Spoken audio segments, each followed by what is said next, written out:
Hi, Alan Cowgill here, and I've got a 4-hour workshop coming up first week in January on the 6th. And I want to talk to you a little bit about private money, and then I'll share with you at the event.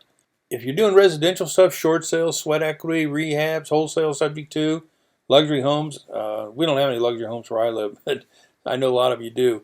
Um, you can use private money on all that. It's not limited.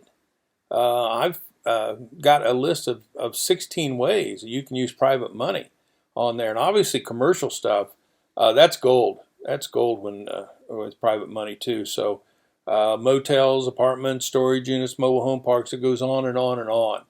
If you're doing either one of those, you really need to take a hard look at private money, and that's why I have this workshop coming up. It's going to be January 6th from 9 in the morning till 1 o'clock. I'll take a 10-minute break or so, or 15 right in the middle.